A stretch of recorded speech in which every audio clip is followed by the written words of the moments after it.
ولا حول ولا قوة إلا بالله رب العالمين أشهد أن لا إله إلا الله وحده لا شريك له أشهد أن محمدا عبده ورسوله اللهم صل وسلم وبارك على نبينا محمد وعلى آله وأصحابه أجمعين ولا حول ولا قوة إلا بالله رب العالمين أما بعد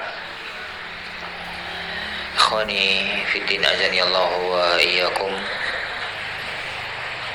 Alhamdulillah, di malam yang mulia ini setelah kita diberi taufik oleh Allah Subhanahu wa taala menyelesaikan risalah Idah Al-Mahajjah fi Bayan Sabil As-Salaf oleh Syekh Faisal Al-Jasim, maka sebagaimana yang Anda katakan kemarin di kajian kita baca satu risalah Syarhus Sunnah oleh Al-Imam Al-Barbahari rahimahullahu ta'ala.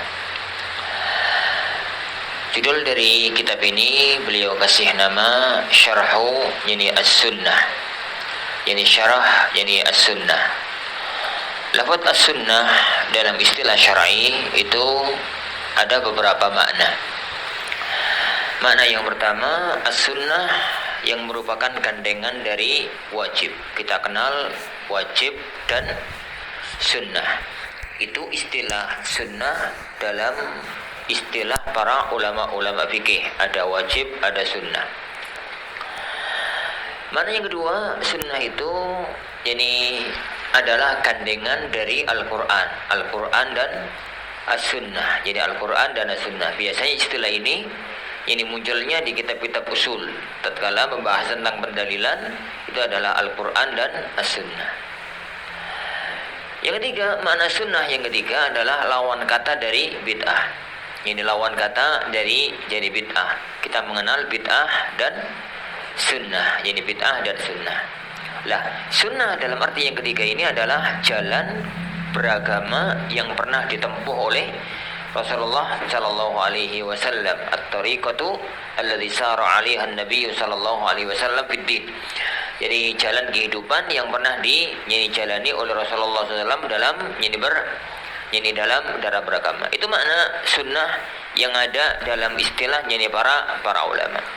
Hanya kemudian para ulama kita banyak menggunakan lafaz as-sunnah ini bermakna akidah. Bermakna akidah.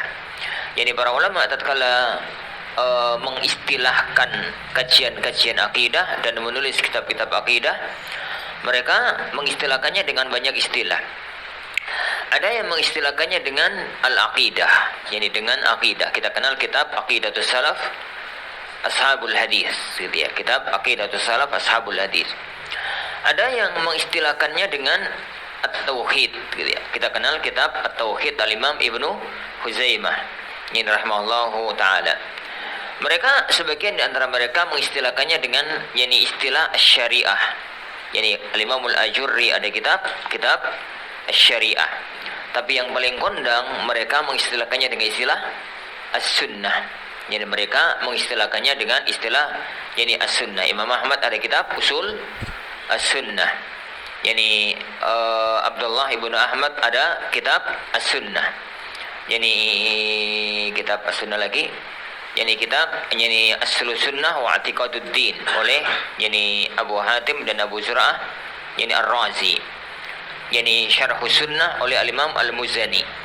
Dan beberapa kitab-kitab yang mereka itu adalah kitab-kitab akidah, kitab-kitab keyakinan, tapi digunakan istilah As-Sunnah. Dan di antara mereka adalah Imam Al-Barbahari rahimahullahu taala yang beliau menggunakan istilah As-Sunnah untuk kajian yang terkait dengan masalah akidah. Makanya mana dari sunnah di sini, beliau makna dari judul kitab di sini Syarhus Sunnah adalah penjelasan tentang sunnah yang dipakai oleh para ulama untuk istilah akidah Ahlus Sunnah wal Jamaah. Istilah Ahlus Sunnah wal Jamaah. Kitab-kitab berikut azanillahu wa iyyakum itu ditulis oleh Al-Imam Al-Barbahari rahimahullahu ta'ala. Beliau adalah Abu Muhammad Al-Hasan ibnu Ali ibnu Khalaf Al-Barbahari. Al-Barbahari yani Al-Barbahari rahimahullahu taala, salah satu di antara yani ulama yani kondang dalam mazhab Al-Hanabilah. Beliau meninggal dunia pada tahun 329 awal abad ke-4, yani awal abad yani ke-4 Hijriah. Pertimbangan kami ya akhwan untuk membaca risalah ini, yani untuk membaca yani risalah ini, yang pertama, kitab ini ditulis sebelum zaman Ibnu Taimiyah rahimahullah taala. Kitab ini adalah kitab akidah dan manhaj gitu ya, yang ditulis sebelum zaman Al-Imam Ibnu Taimiyah yani rahimahullah taala, dan itu menjadi perhatian khusus kalau bagi anak, karena banyak kalangan yang mengklaim bahwasanya apa yang kita yakini, apa yang kita ajarkan itu adalah dari Ibnu Taimiyah. Ibnu Taimiyah membuat perkara baru dalam agama yang tidak ada salafnya, yang tidak ada generasi yang sebelumnya. Makanya salah satu di antara perhatian kita adalah membaca risalah-risalah akidah yang sahih penisbatannya kepada penulis yang ditulis sebelum zaman Ibnu Taimiyah rahimahullah taala. Kita pernah membaca yani Lum'ah al-I'tiqad oleh Imam Ibnu Qudamah, dan itu sebelum Ibnu Taimiyah. Kita pernah membaca Aslus Sunnah wa I'tiqaduddin oleh Imam Abu Hatim dan Abu Zur'ah yani Ar-Razi. Kita ya, itu tak ya. Yani kitab-kitab itu ya, Wan. Jadi kitab-kitab semacam itu, dan kalau karena kita risalah-risalah itu risalah-risalah tipis gitu, risalah-risalah tipis yang menunjukkan kepada kita akidah para ini ulama-ulama kita, dan risalah-risalah yang semacam itu tergabung dalam kitab-kitab besar. Yang dalam kitab-kitab yang besar akidah Ahlussunnah dengan sanadnya, dan yang paling bagus menurut ana wallahu alam adalah syarah usul sunnah usul ahli sunnah wal jamaah oleh Imam Al-Lalakai yani rahimahullah taala. Baik, itu yani yang pertama, karena Imam Al-Barbahari meninggal dunia pada tahun 329, sedangkan Imam Ibnu Taimiyah rahimahullah taala meninggal dunia di tahun 700-an. Beliau meninggal dunia, beliau lahir di tahun 600-an akhir dan meninggal dunia di tahun 700-an awal. Kitab ini sudah ada 400 tahun sebelum lahirnya Imam Ibnu Taimiyah rahimahullahu taala. Yang kedua, waridun azani Allahu yakum. Risalah ini menggabungkan antara yani dua masalah besar. Satu masalah akidah, yang kedua masalah manhaj. Yani satu masalah akidah, yang kedua adalah masalah bagaimana kita yani bersikap dalam beragama, yani baik terhadap Islam Ahlussunnah maupun kepada orang-orang yang menyimpang dari yani Ahlussunnah. Jadi menggabungkan antara dua istilah. Dan yang paling pokok yani pilihan kita untuk membaca risalah ini adalah yani manusia yani dalam mensikapi atau Ahlussunnah salafiyun gitu ya, dalam mensikapi kitab ini, Anda lihat itu ada dua kelompok manusia. Kelompok yang pertama, kitab ini sering dijadikan sebagai senjata bagi sebagian ikhwah untuk membantai dalam tanda kutip apa yang tidak sesuai gitu ya. Yang tidak sesuai, karena di kitab inilah yani bahasa-bahasa Imam Barbahari rahimahullah taala, kamu jangan duduk bersama ahlul bid'ah, kalau yani mereka salam jangan yani itu, dan macam-macamnya lah kitab-kitab semacam itu sama yani ahlul bid'ah. Sehingga tatkala memahami kitab itu secara serampangan, memahami kitab ini ya secara serampangan, titik masalah yang paling yani mendasar dalam memahami lafaz-lafaz para ulama di dalam tahzir kepada ahlul bid'ah itu adalah tidak memahami ahlul bid'ah mana yang diinginkan oleh para ulama. Ahlul bid'ah mana yang diinginkan oleh para ulama. Dan sering ana ulang-ulang ya kawan, ahlul bid'ah yang diinginkan oleh para ulama adalah bid'atul i'tiqad. Yani bid'ahnya Jahmiyah, bid'ah Mu'tazilah, yani bid'ah yani Khawarij, bid'ah Murji'ah, bid'ah Rafidhah. Mereka orang-orang ahlul bid'ah yang memang disikapi oleh para ulama dengan sikap-sikap semacam itu. Maka satu keanehan yang sangat aneh, kemudian ucapan-ucapan tahdzir kepada ahlul bid'ah yang ada di kitab-kitab akidah, yang ada di kitab-kitab manhaj, kemudian dibawa yani untuk disematkan kepada yang enggak salat, yang kunut subuh, kemudian disematkan kepada ini, disematkan kepada itu, yang diklaim itu adalah masalah manhaj, padahal jauh, padahal sama sekali bukan masalah. Ini bukan masalah manhaj. Kekacauan masalah ilmiah sering muncul dari ini yang semacam itu. Jadi kita kemarin mempelajari dalam Idhahul Mahajjah bahwasanya ahlul bid'ah yang itu adalah ahlul bid'ah itu syaratnya dua. Yang pertama adalah dia itu yukhalif usul ahli sunnah. Jadi yukhalif usul ahli sunnah, menyelisihi pondasi dasar ahli sunnah. Jadi semacam kita mengatakan ahli sunnah meyakini bahwasanya Al-Quran itu sempurna. Yang menyelisihinya adalah Syiah Rafidhah. Ahli sunnah menyatakan murtakibul kabirah itu adalah muslim yang fasik. Dan ini diselisih oleh dua kelompok, Khawarij dan Murji'ah. Ini ahlu sunnah begini, ahlu sunnah jadi usul ahlu sunnah. Usul ahlu sunnah, pondasi-pondasi pokok ahlu sunnah wal jamaah itu yang dituliskan oleh para ulama dalam kitab-kitab semacam ini. Jadi yang salah satu yang paling gampang itu adalah usul sunnah al-Imam Ahmad bin rahimahullahu ta'ala. Itu syarat yang pertama. Jadi mukhalafah usul ahlu sunnah. Yang kedua tadi tanya orang yang menyelisihi itu qasdan la zallatan. Jadi yang menyelisih itu benar-benar sengaja menyelisih, bukan karena terpeleset. Jadi bukan karena terpeleset jalan. Menyelisih usul ahlussunnah iya. Tapi kalau orang itu adalah orang yang terpeleset jalan, maka dia adalah ahlussunnah yang salah di titik itu. Dan dia tetap imam ahlussunnah yang ditanbih dalam, yang diingatkan dalam kesalahannya itu, tapi tidak dikeluarkan dari apa?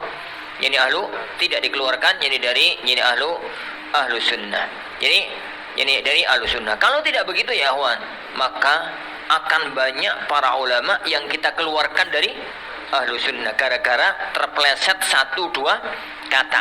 Ini satu dua kata dalam masalah, dan itu maklum dalam para sikapnya para ulama kita. Orang ya akhwan sekelas Qatadah, As-Sadusi, itu adalah orang yang terpeleset dalam masalah lumayan besar. Dalam masalah Jahmiyah, ada beberapa i'tiqad Jahmiyah yang diadopsi oleh al-Imam Qatadah, tapi tidak ada seorang pun yang mengeluarkan Qatadah dari ahlussunnah. Jadi ahlussunnah ada banyak. Ibnu Hajar Asqalani, An-Nawawi rahimahullah taala dan yang lainnya, mereka terpeleset dalam masalah itu, dalam masalah-masalah tertentu, tapi tidak dikeluarkan dari barisan ahlussunnah. Ini sikap yang pertama, sikap hulu yang dilakukan oleh sebagian ikhwah dalam membaca risalah Syarhus Sunnah berbahari yang ada di hadapan kita. Lah, sikap yang kedua, sikap kebalikan. Jadi sikap yang kedua ya ikhwan, itu adalah sikap kebalikan. Melihat bahwasanya titik-titik orang itu mentahdzir, titik-titik orang itu mentahdzir, titik-titik mentahdzir alasannya adalah berbahari, akhirnya wedi maca kitab Syarhus Sunnahnya berbahari. Dan ini kelompok yang kedua. Ini kelompok yang kedua, jadi mendengar Syarhus Sunnahnya berbahari wis ngeri duluan. Jadi padahal orang ngerti sinopo. Jadi pokoknya ngeri duluan. Ya kawan, Syarhus Sunnahnya berbahari tidak jauh dari usul sunnah wa i'tiqaduddin. Tidak jauh dari Syarhus Sunnahnya Muzani. Tidak jauh dari kitab-kitab usul sunnah yang lainnya. Hanya memang bahasa orang itu beda-beda. Ono wong tatkala nulis kitab itu wonge memang kalem. Yo nulis kitab yo kalem. Ono wong itu yo memang kawan bayine apa? Kereng ngono ya. Nulis kitab yo kereng. Yo kereng. Kadang-kadang bisa jadi karena kondisional.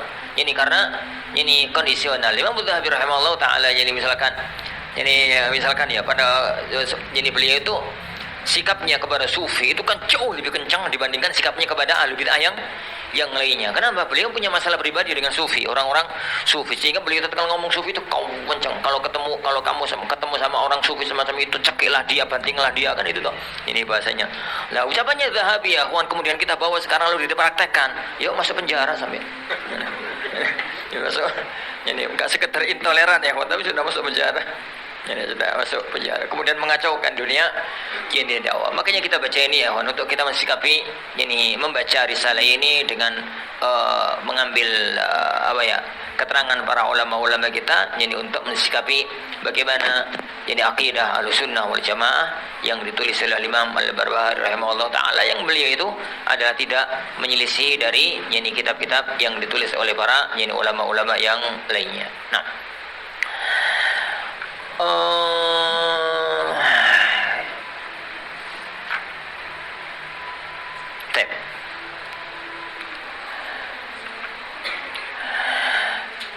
Qala al-mu'allif rahimahullah ta'ala, alhamdulillahilladzi hadana lil-islam wa manna 'alaina bihi wa akhrajana fi khairi ummatin فنسأله التوفيق لما يحب ويرضى والحفظ مما يكره ويسخط.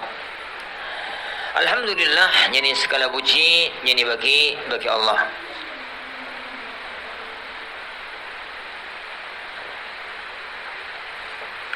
Alladzi hadana lil Islam, yang menunjukkan kita kepada Islam. Wa manna 'alaina bihi, dan menganugerahkan kita untuk mendapatkan keislaman itu. Wa kharajana min khairi ummatin, dan mengeluarkan kita yani pada sebaik-baik umat. Fa nas'aluhu taufik, kita mohon kepada Allah Subhanahu wa taala taufik lima yuhibbu wa yarda, yani untuk menggapai mengamalkan apa yang Allah cintai dan Allah ridai. Wal hifdza mimma yakrahu wa yaskhad, dan kita mohon kepada Allah untuk dijaga dari apapun yang Allah benci dan Allah marahi.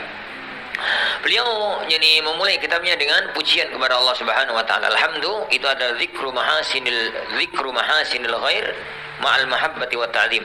Jadi menyebut kebaikan yani lainnya disertai rasa cinta dan pengagungan. Itu namanya yani alhamd. Yani itu adalah alhamd. Yani kita menyebut yani apa ya?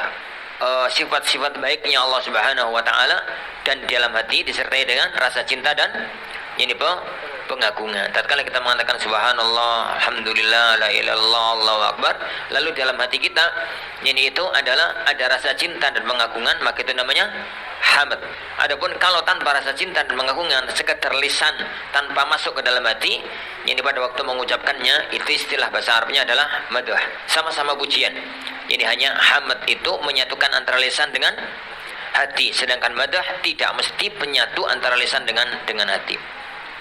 Alladzi hadana lil Islam, yang telah menunjukkan kita kepada Islam. Karena kita ya ikhwan menjadi muslim ini murni hidayah dari ini Allah Subhanahu wa ta'ala. Yani innaka la tahdi man ahbabta walakinnallaha yahdi man yasha. Sekelasnya Rasulullah SAW tidak bisa mengislamkan yani pamandanya Abu Talib, dan tatkala Rasulullah sedih gitu ya, dan menginginkan yani dan kepingin untuk mendoakan ampunan untuk Abu Talib, maka ditegur oleh Allah Subhanahu wa taala, innaka la tahdi man ahbabta, sungguhnya engkau ya Muhammad tidak bisa memberikan petunjuk kepada orang yang kau cintai, walakinallaha yahdi yani wa yasha, dan Allah Subhanahu wa taala, tapi Allah yang memberikan hidayah kepada siapapun yang Allah jadi kehendaki. Hadana lil Islam, jika disebut Islam yang dimaksudkan adalah agama yang dibawa oleh apa? Rasulullah jadi sallallahu alaihi yani wa ala alihi wasallam. Setelah datangnya Rasulullah SAW, istilah Islam adalah agama yang dibawa oleh Muhammad sallallahu alaihi wasallam. Meskipun ini semua agama yang diturunkan oleh Allah kepada para nabi adalah agama Islam, tapi setelah datangnya Rasulullah, semua agama yang lain dihapus dan Allah hanya menetapkan agama Islam yang dibawa oleh beliau sallallahu alaihi wasallam. Wa manna 'alaina bihi, dan Allah menganugerahkan. Al-mannu itu atiyah azimah, anugerah yang gede, anugerah yang besar. Yani hidayah kepada Islam ini adalah satu anugerah yang besar dari Allah Subhanahu wa taala. Makanya tatkala Allah Subhanahu wa taala menceritakan tentang bahwasanya Allah itu mengutus seorang rasul ini untuk memberikan kepada kita, ini menyampaikan Al-Qur'an dan As-Sunnah, bahwasanya Allah Subhanahu wa taala itu adalah manna. Bahwasanya Allah Subhanahu wa taala itu anugerah yang agung gitu ya. Laqad manallahu 'alal mu'minin idz ba'atsa fihim rasulan min anfusihim. Sungguh Allah telah memberikan anugerah yang sangat agung kepada orang-orang yang beriman tatkala Allah mengutus kepada mereka seorang rasul dari diri mereka sendiri, yang tugasnya rasul itu adalah yatlu 'alaihim ayatihi wa yuzakkihim wa yu'allimuhumul kitaba wal hikmah, membacakan ayat-ayatnya, mentazkiyah mereka dan mengajarkan kepada mereka Alkitab dan As-Sunnah. Baik.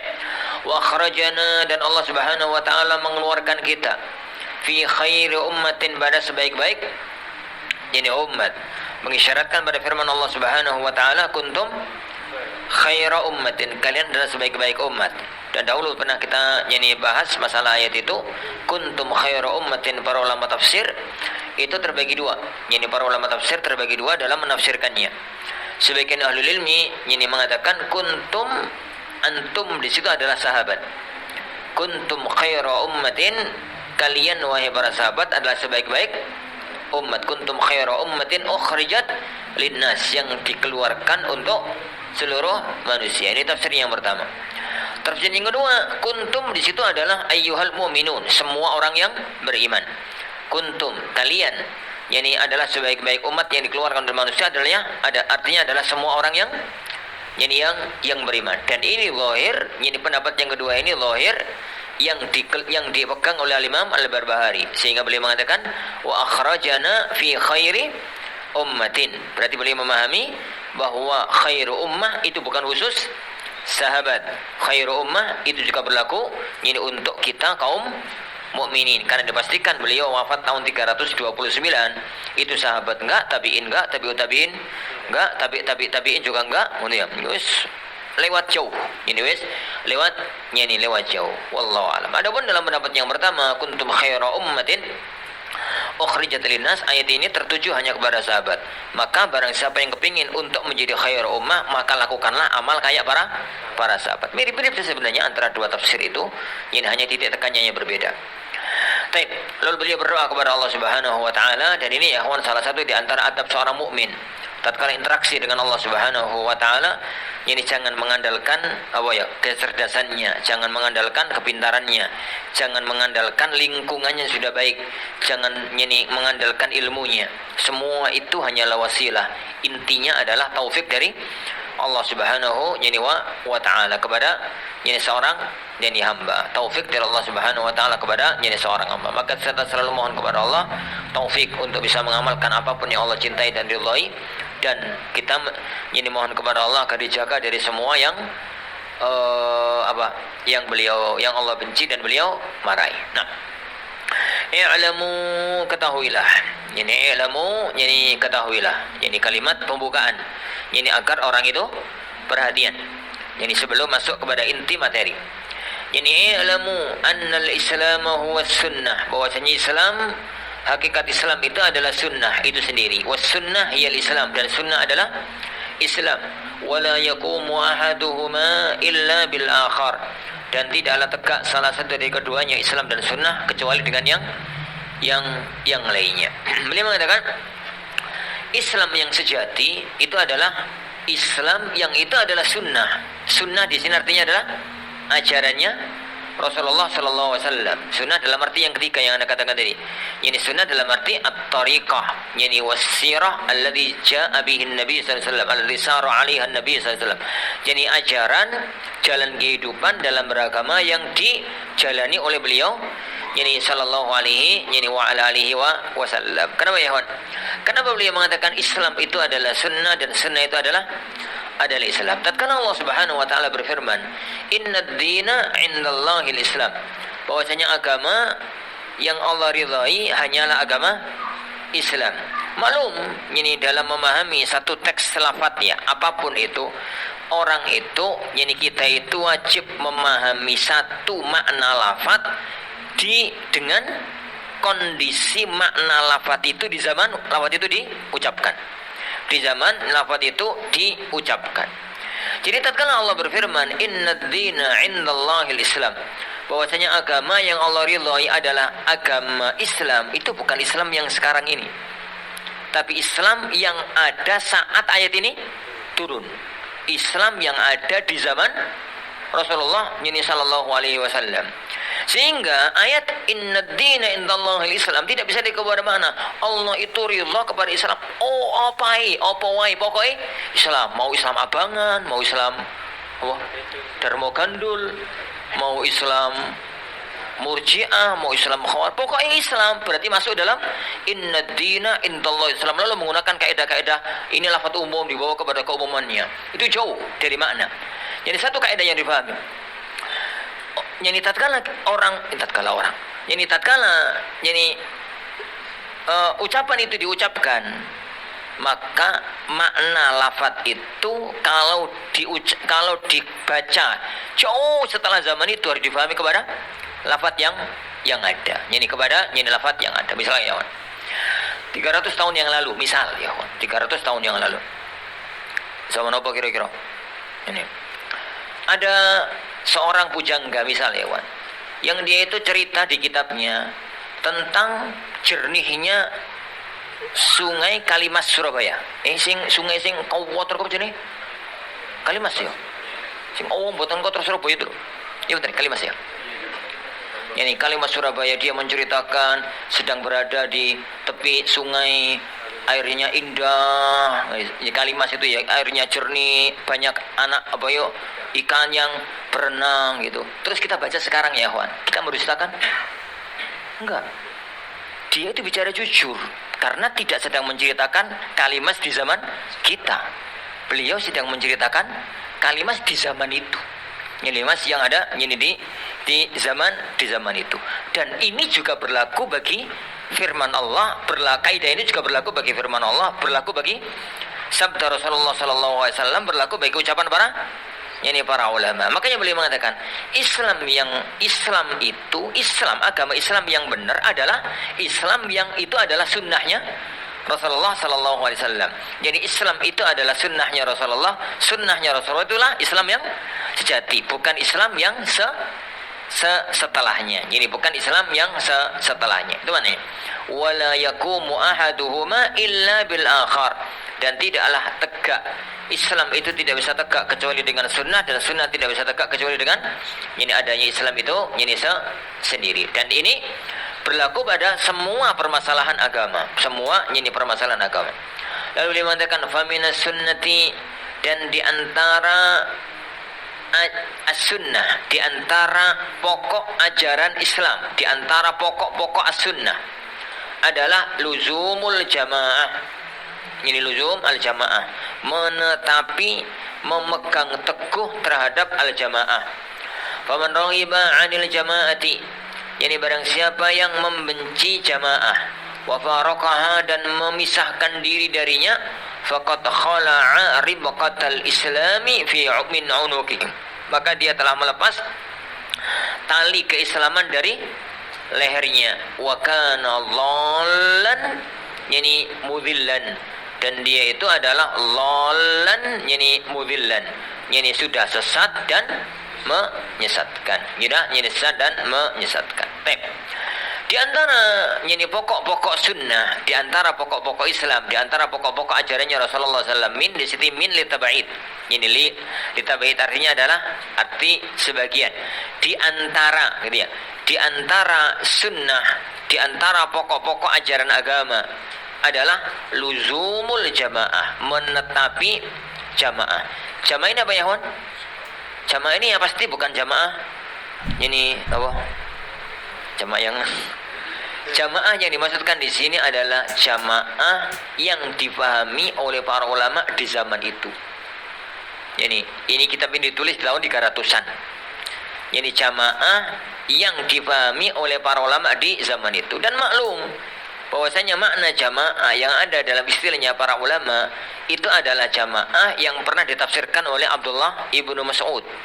Jamaah yang pernah ditafsirkan oleh Abdullah bin Mas'ud tatkala beliau komentari tentang hadis iftiraqul ummah, hadis perpecahan umat, di mana beliau sallallahu alaihi wasallam bersabda iftaraqatil yahudu ala 71 firqah wa iftaraqatin nasara ala 72 firqah wa sataftariqu ummati ala 73 firqah. Orang Yahudi terpecah menjadi 70-an kelompok, tergolongan sekte.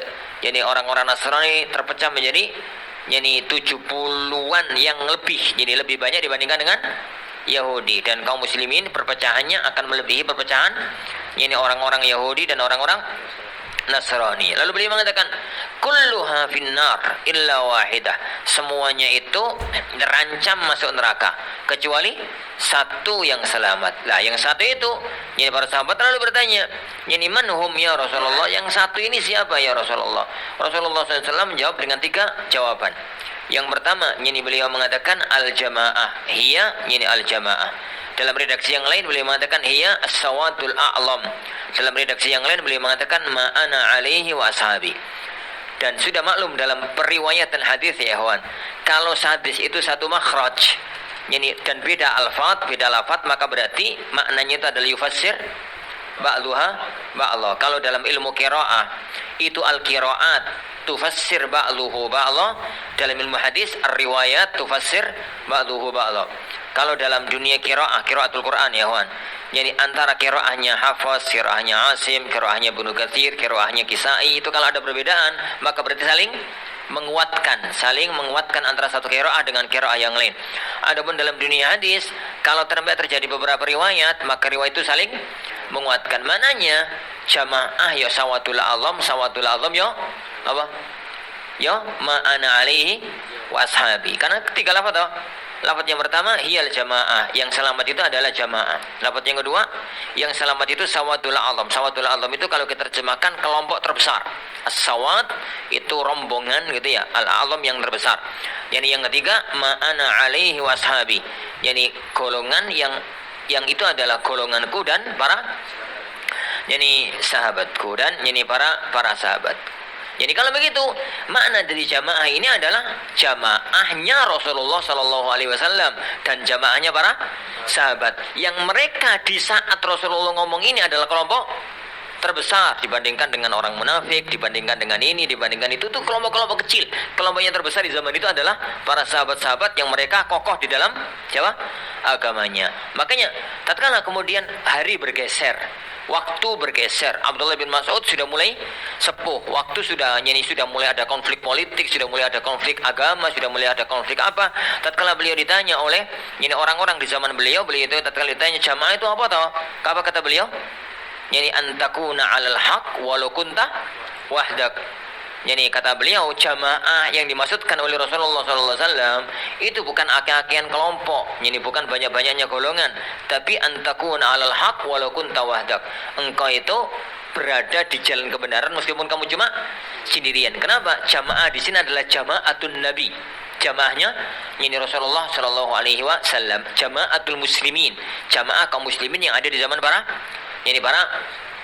sahabat. Makanya kan dalam poin yang kedua, di poin yang ketiga beliau mengatakan wal asasul ladzi tubna alaihi jamaah, pondasi yang dibangun di atasnya jamaah adalah ashabu Muhammad, para sahabat Muhammad sallallahu alaihi wasallam. Dan itu yang Anda katakan tadi ya, untuk memahami lafaz apa? Al-jamaah. Untuk memahami lafaz jamaah. Karena kalau tidak dipahami dengan itu ya, jadi kacau balau pemahaman apa? Jamaah. Ana masih ingat sekali tatkala dulu ada satu kelompok yang menamakan diri mereka dengan Jamus. Oke, direkam lagi. Ada boya. Jamus, bukan Jamus Kebulu ya, Wan. Jamus Jamaatul Muslimin ya.